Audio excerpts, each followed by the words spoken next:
अस्सलाम वालेकुम नाज़रीन, लाइव विद आदिल शाहज़ेब के साथ मैं हूं आपका मेज़बान। वज़ीर-ए-आज़म इमरान खान के ख़िलाफ़ अदम एतमाद की तहरीक का जो बड़ा इंटरेस्टिंग मैच है वो अब हमें नज़र आ रहा है कि और भी इंटरेस्टिंग हो चुका है और उसका आखिरी ओवर भी शुरू हो चुका है। और अब MQM पाकिस्तान का एक फ़ैसला या तो ये डिसाइड कर सकता है कि it's over for Imran Khan, या अगर MQM हुकूमती इत्तेहाद में ही शामिल रहती है तो फिर सुप्रीम कोर्ट क्या फ़ैसला करती है उस पर ज़्यादा जो है वो दारोमदार होगा। लेकिन पिछले 24 घंटों में बड़ी तेज़ डेवलपमेंट्स हुई और जिस तरह क्यू लीग ने हुकूमती इत्तेहाद में रहने का फ़ैसला किया और परवेज़ इलाही साहब जो है वो अब CM पंजाब के उम्मीदवार होंगे PTI के। लेकिन ये फ़ैसला सरप्राइजिंग इसलिए था कि ओपोजिशन की एक बड़ी जमात के सरबरा ने ये मुझे बताया था, मैं नाम नहीं कोट कर सकता, कि एग्रीमेंट एंड प्रिंसिपल तमाम इत्तेहादी जमातों के साथ जो है वो हो चुका है, सिर्फ फॉर्मल अनाउंसमेंट है। तो वो सबके लिए शॉकिंग था कि जब और आज जरदारी साहब ने भी ये कहा कि सब कुछ एग्री कर गए थे चौधरी साहिबान, और फिर उसके बाद उन्होंने अपनी कमिटमेंट पर वो पूरा नहीं उतरे। अब आगे क्या होगा, MQM क्या ऐलान कर सकती है? MQM बराह रास्त मुज़ाकरात कर रही है पीपल्स पार्टी से और ये मामलात जो हैं वो सिंध में लेजिस्लेशन के हैं। आगे ओपोजिशन का प्लान क्या है, तफसीली गुफ्तगू करेंगे। साबिक ओपोजिशन लीडर और पीपल्स पार्टी के सीनियर रहनुमा सैयद खुर्शीद शाह साहब हमारे साथ मौजूद हैं। शाह साहब, thank you so much for joining us. मैंने जिस तरह कहा कि MQM आपसे मुज़ाकरात कर रही है और शायद आज कल में वो डिसीजन अनाउंस भी कर दें, मुतमईन हैं आपके मुज़ाकरात तो हो रहे हैं? देखें, सियासत है, इस पर कोई एतबार नहीं है कब क्या है हो जाए, मगर यकीनन हम लोगों ने अपने नंबर अपने हाथ में रखे हैं।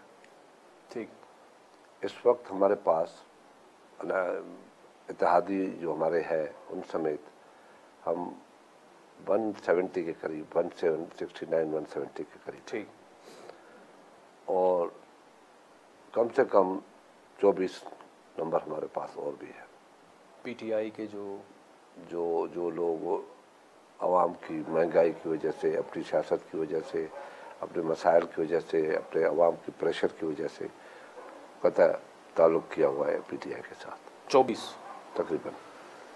तो इंशाल्लाह मुझे उम्मीद है कि MQM वो फैसला करेगी जो उनकी हक में होगा और उनकी सियासत के हक में होगा। ठीक, क्योंकि हमारी जो बातें उनसे हुई हैं वो बड़ी पॉजिटिव हुई है, मगर कल के बाद जो हुआ है वो एक मैनाखेज है कि ये क्यों हुआ।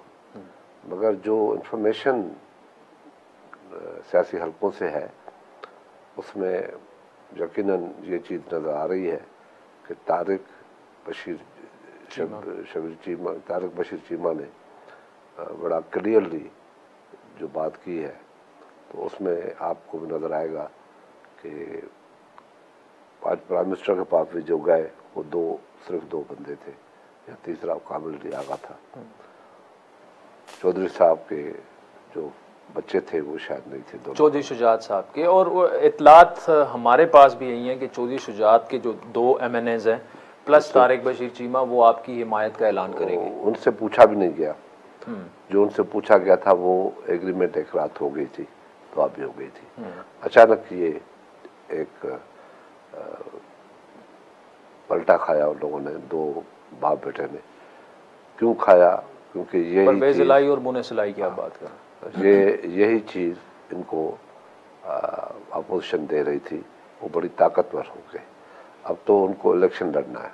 और ये एग्री कर गए थे आपसे कि नून लीग ने ऑफर भी कर दी थी कि ठीक है परवेज़ इलाही साहब को और दुआ भी हो गई, दुआ खैर भी हो गई, और उसके बाद जो है ये फैसला हो गया। अच्छा, क्या चौधरी शुजात साहब से कुछ कमिटमेंट हुई है कि ठीक है बस? क्योंकि अगर वो ऐलान कर देते हैं फिर भी तो बात ख़त्म हो गई।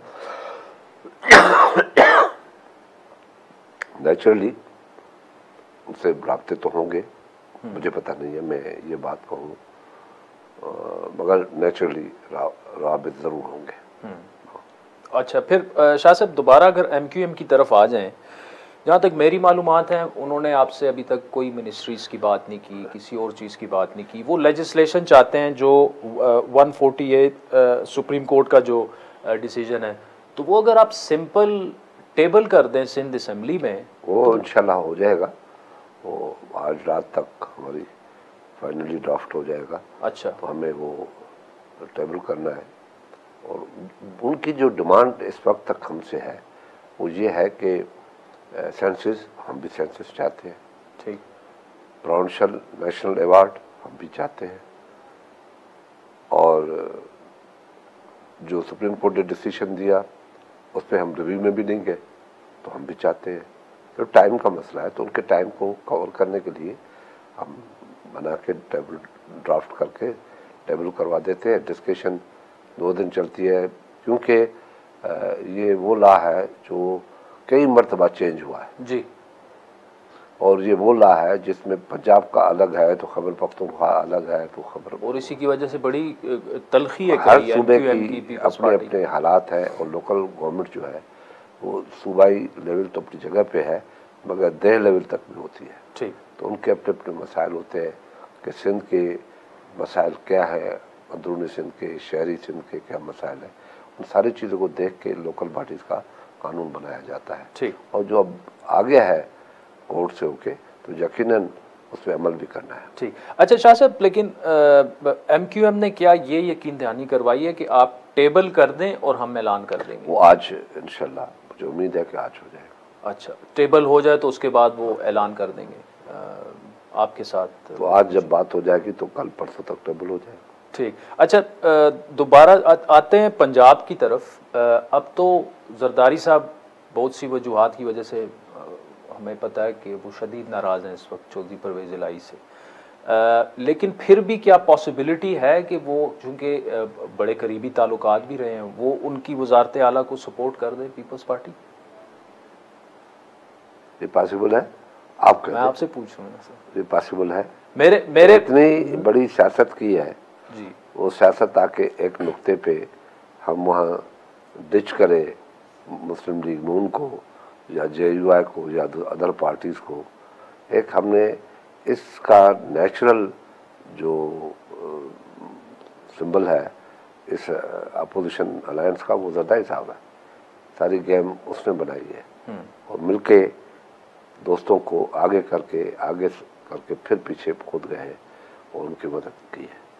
ये नामुमकिन है। ये तो नामुमकिन है ना। ये तो ये हुआ है कि ये तो ज्यादती की है चौधरी ने ज्यादती की है। जब यही चीज़ फाइनल हो गई, दुआ पड़ी गई और कोई और मसला नहीं था, तो ये चीज़ तो है। मैं अप्रिशिएट करता हूँ तारक साहब चीमा को, तारक बशीर चीमा को, कि उसने अपने असूलों पे जो तय किया था वो उस पर खड़ा रहा।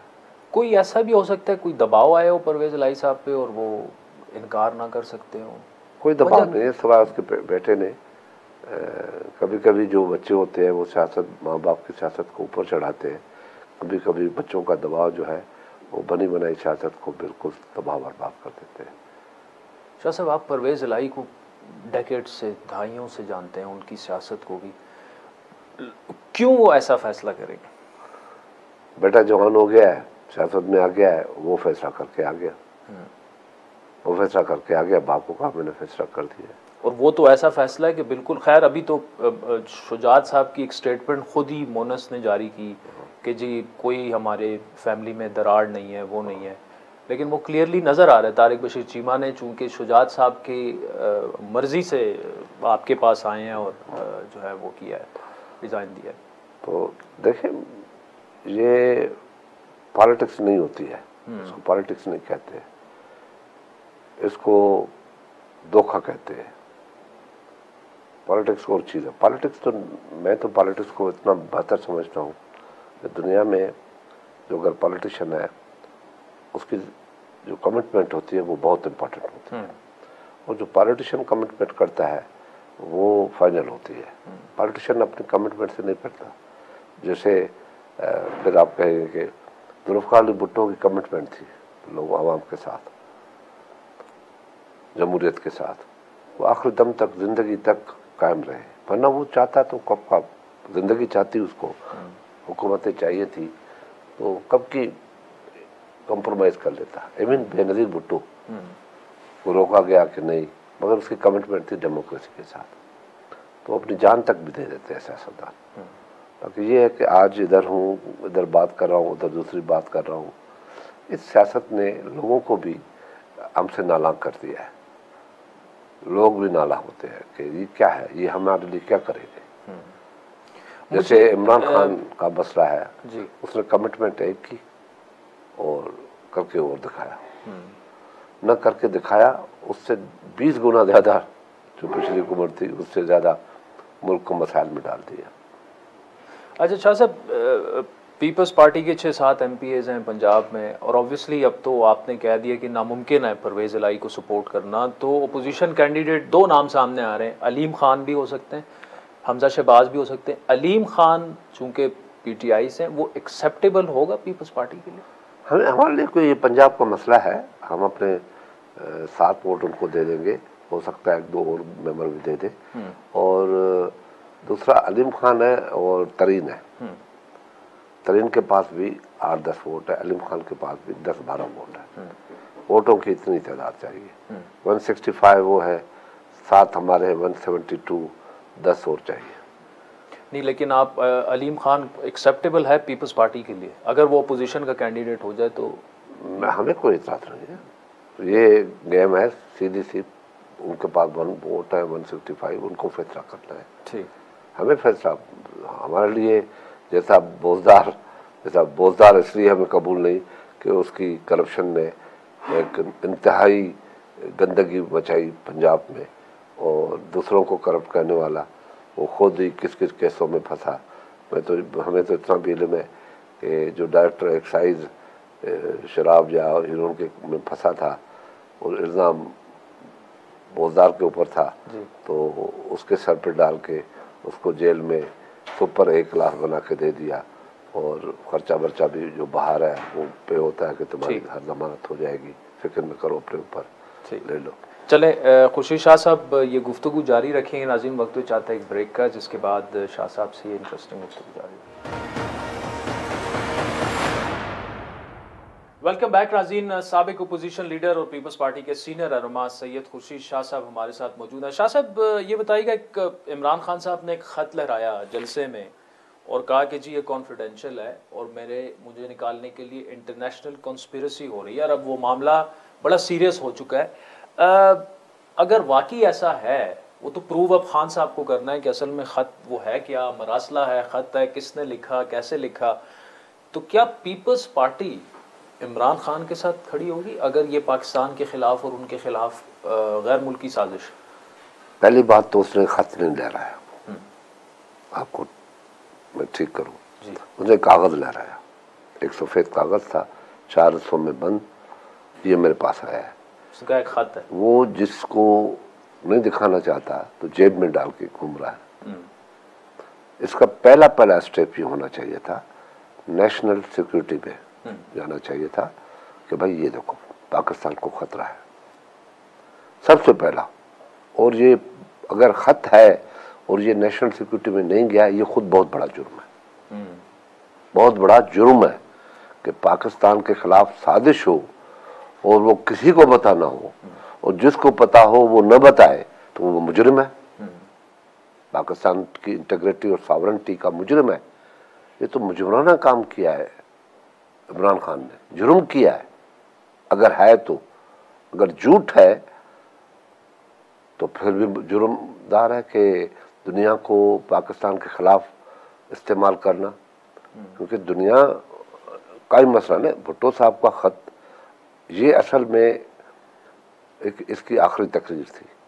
इसने कहा कि मैं भुट्टो बन जाऊं। भाई मेरे खान साहब, भुट्टो बनना और बात है, भुट्टो को थ्रेट मिला था कि तुम एटम बम से हाथ उठा लो वरना तुझे दुनिया के लिए इबरतनाक बना देंगे। और उसके बाद एक ख़त आया, ख़त जब आया तो उसने पढ़ा भी, दिखाया भी, और कैबिनेट में भी ले गया, और अपने जो फौजी अफसरान थे उनकी और मीटिंग में भी शेयर किया और फिर उससे बात की। तुमने अब तो ये डबल टैप में है ना, ये कहता है कि मैं चीफ जस्टिस को ये खत दिखाऊंगा। चीफ जस्टिस के साथ शहबाज शरीफ ने खुल के कह दिया है कि हम आपका साथ देंगे। बिल्कुल, अगर पाकिस्तान को खतरा है कि हम अपनी सियासत तब होगी जब पाकिस्तान होगा ना, जब पाकिस्तान होगा ही नहीं तो हमारी सियासत क्या की होगी। ले आओ भाई, तुम लोग कहते हो चलो शहबाज शरीफ आ जाए, बिलावल भुट्टो आ जाए, रज़ाई साहब आ जाए, अचकज़ई आ जाए, मौलाना साहब आ जाए और चीफ जस्टिस को अपना चीफ जस्टिस खुद न हो तो सीनियर मोस्ट किसी को भेज दे, आर्मी चीफ आ जाए और जो कंसर्न उनको बिठा के कह दे खत पढ़ो, फिर इनकी बिल्कुल इन्वेस्टिगेशन हो। कभी कभी ये ज़रूर होता है कि जिस मुल्कों के एम्बेसियाँ होती हैं वो खुद ऑन इज ओन खत लिख देती है कि अगर ये हमारा मुल्क पसंद नहीं करता है तो आप इस चीज़ को कंसीडर करो, आप इधर करो। 3 महीने बतौर 3-2.5 महीने ये खत जेब में पड़ा हुआ है। तो और आप ये समझते हैं किसी पाकिस्तानी सफीर नहीं लिखा? पाकिस्तानी सफीर ने नहीं, जिस मुल्क का खत हो, मैं समझता हूँ, ये मुझे नहीं है, मैं तो ये समझता हूँ खत है ही नहीं। खत है तो एक नॉर्मल है। अगर ये खत में वाकई पाकिस्तान को थ्रेट है, इसने छुपाया है, तो ये उस मुल्क का खुद एजेंट होगा। शाह साहब, लेकिन वो पाकिस्तान तो ये कह रहे हैं ना कि मुझे निकालने के लिए इंटरनेशनल कॉन्स्पिरेसी है। क्या उस खत में है? जब पाकिस्तान को थ्रेट है ना, ये कहता है पाकिस्तान को थ्रेट है, मुझे निकालने की बात बाद में कर रहा है। पाकिस्तान को थ्रेट है, उस थ्रेट की वजह से मुझे निकाल रहा है, क्योंकि उस थ्रेट को मैं फेस कर सकता हूँ। भाई, जो तुम फेस कर सकते हो तो तुम खत दिखा दो सबको ना, कि सब तुम्हारे साथ खड़े होंगे। क्या हमें तहरीक अदम एतमाद इसलिए है कि पाकिस्तान डूब जाए, वो एक बंदा बचा रहा है, हम कहेंगे तुम अकेला बचाओ? तो ये एक ढोंग है। जहाँ इतने उसने गलत बयानियाँ की है, यहाँ ये एक और सही, मगर ये ख़तरनाक है। और मैंने ये भी कहा है, कल भी कहा है और आज भी कह रहा हूँ कि इंशाल्लाह जब वज़ीर आज़म आएगा नया, तो उसका पहला काम ये होगा कि ये ख़त निकाले और ख़त शाया करे, नेशनल सिक्योरिटी में ले जाए, जो उसके रास्ते हैं उधर ले जाए। शहबाज शरीफ पहला काम ये करेगा? ये करना है हमें, पहले खत निकालें। ठीक। शाह साहब, ये बताइएगा कि अगर तो MQM अदरवाइज डिसाइड करती है, उन्हीं के साथ रहती है, और चौधरी शुजात के जो लोग हैं, तारिक बशीर चीमा ने तो डिक्लेयर किया, लेकिन अगर उनके बेटे उधर ही रहते हैं तो नंबर गेम में फिर आप रिलाई करेंगे जो 24 की जो तादाद है उन्हीं पे करेंगे? लेकिन तो अभी भी उनके ऊपर ही है। हाँ, तादाद अभी भी ऊपर है। लेकिन अगर ये सुप्रीम कोर्ट, अब पता नहीं क्या डिसीजन आएगा, लेकिन अगर ये डिसीजन आ जाता है कि डिस्क्वालिफिकेशन जो है वो अगले इलेक्शन तक है, या 2 साल है, 3 साल है, लाइफ टाइम है, तो ये लोग इन लोगों का कहना है, जब हम इनसे बैठते हैं वो कहते हैं कि क्या फ़र्क पड़ता है, हम नहीं होंगे हमारा बाप होगा, मैं नहीं हूं तो मेरा बेटा होगा।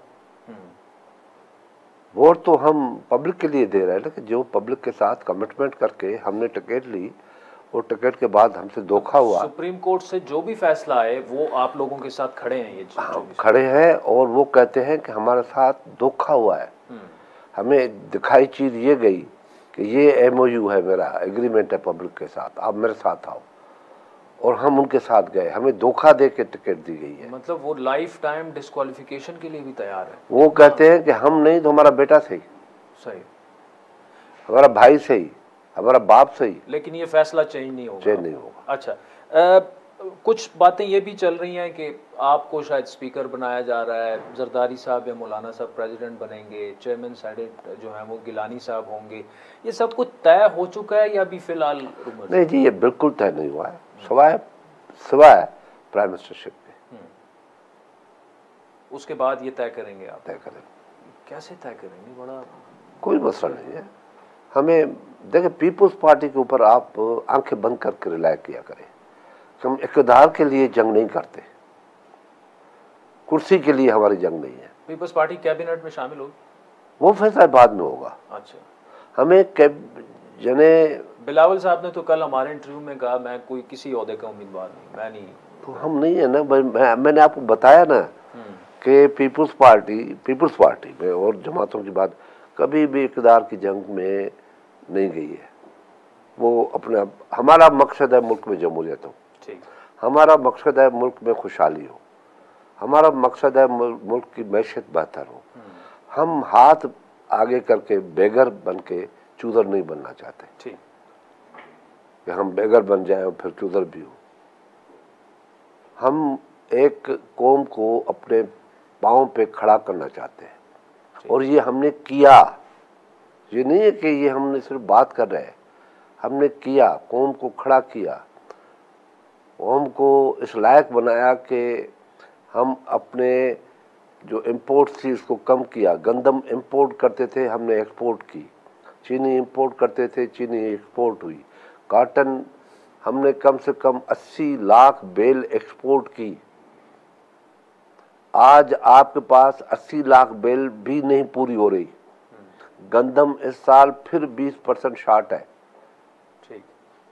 ये मसाइल तो काफ़ी ज़्यादा हैं। चलें सैयद खुर्शीद शाह साहब, thank you so much for joining us. साजी, दो बड़ी अहम बातें शाह साहब ने की। एक तो ये कि सिंध असम्बली में जो लेजिस्लेशन जो MQM की मैं तो ये कहूँगा कि मेन डिमांड वही है कि उसको आप टेबल करें 148 जो सुप्रीम कोर्ट का डिसीजन था, और शाह साहब ने कहा कि वो ड्राफ्ट तकरीबन तैयार हो चुका है, आज रात आपको पता चल जाएगा। और फिर उसके बाद गालिब इम्कान यही है कि MQM जो है अपना फ़ैसला अनाउंस कर देगी। दूसरी उन्होंने अहम बात ये की कि जो मेंबरान तकरीबन जो इनके बकौल 24 ऐसे लोग हैं जो कि इमरान खान के ख़िलाफ़ अदम एतमाद का वोट देंगे। सुप्रीम कोर्ट से जो भी डिसीजन आए, खुर्शीद शाह साहब का ये कहना है कि वो अपने फ़ैसले के साथ खड़े रहेंगे। ये यकीन दहानी उन्होंने कराई है। तो वक्त हुआ चाहता है एक ब्रेक का, जिसके बाद आपसे स्टूडियो में मुलाकात होगी। वेलकम बैक नाज़रीन। ब्रेक से पहले खुर्शीद शाह साहब का तफसीली इंटरव्यू आपने सुना, जिसमें उन्होंने बड़े वाज़े अल्फाज में ये बताया कि MQM पाकिस्तान से जो है उनकी जो बड़ी डिमांड थी, जो कि लोकल बॉडीज़ की जो लेजिस्लेशन या सुप्रीम कोर्ट का जो फ़ैसला था उसका ड्राफ्ट तैयार हो चुका है, जो कि MQM की बड़ी डिमांड है, और वो हम आज कल में जो है सिंध असम्बली में टेबल भी कर लेंगे। उसके बाद ख्वाजा इज़हार से मेरी बात हुई, अमीनुल हक साहब से भी बात हुई। ख्वाजा इज़हार साहब ने इसका जवाब देना था, वर्जन देना था, लेकिन इस वक्त PTI का डेलीगेशन जो है वो उनसे मुलाकात के लिए पहुंच चुका है। तो इसीलिए वो उन्होंने माजी लास्ट मिनट में गुफ्तगू करेंगे। अब इस वक्त के नून लीग और मुत्तहिदा अपोजिशन जो है वो इस वक्त कहाँ खड़ी है, खुसूसन जो चौधरी परवेज़ इलाही साहब ने, और जो पीपल्स पार्टी का दावा ये है कि परवेज़ इलाही साहब कमिटमेंट कर गए, दुआएं खैर हो गई, तो उसके बाद जो है वो हुकूमत से जा मिले तो उन्हें तो, बल्कि खुर्शीद शाह साहब तो कह रहे हैं उन्होंने धोखा दिया और नामुमकिन है कि पीपल्स पार्टी जो है वो पंजाब में CM शिप के लिए परवेज़ इलाही की हिमायत करे। नून लीग कहाँ खड़ी है? एहसन इकबाल साहब सेक्रेटरी जनरल हैं पाकिस्तान मुस्लिम के। एहसन साहब, thank you so much for joining us. पहले तो जो ये बताइएगा कि पीपल्स पार्टी तो ये कह रही है कि परवेज़ इलाही साहब से मामला तय हो चुके थे, दुआएं खैर हो चुकी थी, लेकिन परवेज़ इलाही साहब कह रहे हैं कि मरियम नवाज़ की वजह से ये पूरा मामला जो है नहीं हुआ। नून लीग ने क्या उनको वजारत आला ऑफ़र कर दी थी और मामला तय पा चुके थे? देखिए, मेरा ख्याल है कि ये नामुनासिब बात है। मुस्लिम लीग नून का बड़ा हाई पावर डेलीगेशन चौधरी साहबान के पास गया 2 दिन पहले। वहाँ पर तफसील से बातचीत हुई और इत्तफाक़ राय हुआ और दुआएं खैर हुई। आपको पता है हमारे यहाँ दुआएं खैर तब होती है कि जब आप किसी चीज़ पे रजामंदी कर लेते हैं जी। और इसके बाद गालबन फिर चौधरी परवेज़ इलाही साहब जरदारी साहब के पास भी रात को गए और उन्हें भी मुबारकबाद दी कि हर चीज़ हो गई। यही नहीं, चौधरी परवेज़ इलाही साहब के इसरार के ऊपर पंजाब में तहरीक अदम एतमाद जमा कराई गई। इसके लिए चौधरी परवेज़ इलाही साहब का बेहद इसरार था कि ये आज ही कराई जाए, ऐसा ना हो कि PTI पंजाब में हुकूमत तोड़ दे।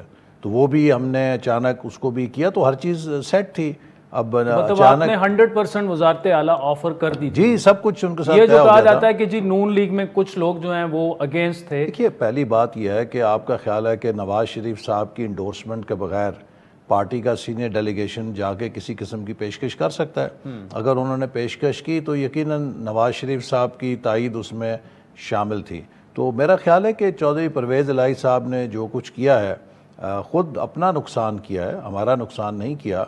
और he has proven to be very unreliable कि जो शख्स आपसे बात करके ज़बान करके फिर जाए तो उसको हम ज़्यादा रिलायबल नहीं समझते। अच्छा, मुझे एहसन साहब ये बताइए कि अब प्लान क्या है, क्योंकि बात ये चल रही है कि अलीम खान भी ओपोजिशन के उम्मीदवार हो सकते हैं। देखिए, अभी हमारी जो बुनियादी तरजीह है ना, हमारी बुनियादी तरजीह मरकज़ है। चूँकि मरकज़ की जो पॉलिटिक्स है वो पिवटल है, इसके असरात सूबों पे पहुँचेंगे, सूबे के असरात मरकज़ पे नहीं आएंगे। और इसीलिए जो हमारी नो कॉन्फिडेंस मोशन मरकज़ में टेकअप हुई है, हम चाहते हैं कि उस पर जल्द अज जल्द वोटिंग की जाए। और हुकूमत जो दावे करती थी कि 24 घंटे में पेश करें, 48 घंटे में पेश करें, आपने देखा कि कैसे टांगें कांप रही हैं उनकी। पहले इन्होंने 14 दिन की जो आइनी रिक्वायरमेंट है उसको क्रॉस किया, कोई 16वें 17वें दिन जाके असम्बली का इजलास बुलाया।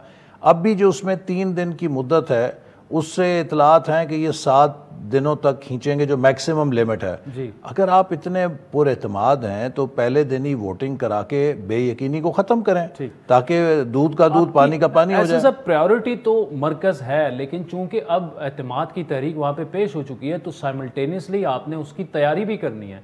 अब क्या इसके बारे में तो देखिए, पीपल्स पार्टी ने तो खुल के जरदारी साहब ने कह दिया है कि परवेज़ इलाही को सीएम नहीं बनने देंगे, और खुर्शीद शाह साहब ने भी ये कहा कि नामुमकिन है। नून लीग का भी ये दावा है कि नहीं बनने देंगे आप। जी बिल्कुल, वहाँ पर हमने पंजाब में भी जो लीडर ऑफ अपोजिशन है हमजा शहबाज साहब और हमारी टीम है उसके साथ आज हमारी मीटिंग हुई है, और अपोजिशन जमातों का यही फैसला है कि वहाँ पर भी मुत्तहिदा अपोजिशन डट कर इनका मुकाबला करेगी। लेकिन मैं फिर ये रिपीट करना चाहता हूँ कि हमारी पहली तरजीह कौमी असम्बली के अंदर अदम एतमाद की तहरीक है, और जब इंशाल्लाह इसमें हम कामयाब होंगे तो आप देखेंगे everything will fall in place. ठीक, अलीम खान मुतफ़िका उम्मीदवार बन सकते हैं? देखिए, अभी ये कबलज़ वक्त है कि पंजाब में अपोजिशन का कौन कैंडिडेट होगा, लेकिन ये जो ही कौमी असम्बली में करारदाद पास होती है इसके बाद आप देखेंगे पूरे मुल्क के पॉलिटिक्स के डायनामिक्स बदल जाएंगे। ठीक, ये तरीन साहब इस वक्त कहाँ खड़े हैं? उनके काफ़ी हम ख्याल MNAs जो हैं वो तो उन लोगों में शामिल हैं जो 24 का नंबर अभी आ रहा है कि जी वो खान साहब के खिलाफ अदम एतमाद में वोट देंगे।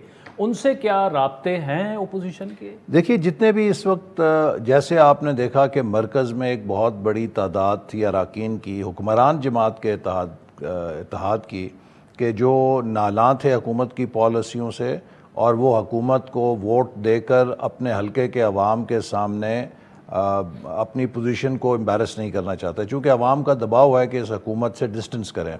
इसी तरह MPs की उससे बड़ी तादाद है कि जो इस हुकूमत की पॉलिसियों को अपने हलकों में डिफेंड नहीं कर पा रही, उनके ऊपर राय आमा का दबाव है कि आप इस हुकूमत से फासला इख्तियार करें, इसकी पॉलिसियों के ऊपर अपने एहतजाज को रिकॉर्ड पर लेकर आएँ, तब हम आपको वोट देंगे। तो इसलिए आप देखेंगे कि आने वाले दिनों में जिस तरह मरकज़ में PTI के अरकान असम्बली ने अपना एहतजाज रिकॉर्ड कराया है, सूबे में इससे ज़्यादा दुगने तादाद में लोग होंगे। अच्छा एहसन साहब, क्या MQM से मामलात, चूँकि उसमें शहबाज शरीफ साहब गारंटर हैं, मौलाना साहब हैं, पीपल्स पार्टी तो ये दावा कर रही है कि बड़े पॉजिटिव और तकरीबन मामलात तय हो चुके हैं। खुर्शीद शाह साहब ने यह भी कह दिया हमारे प्रोग्राम में कि सिंध असम्बली में वो टेबल करने जा रहे हैं।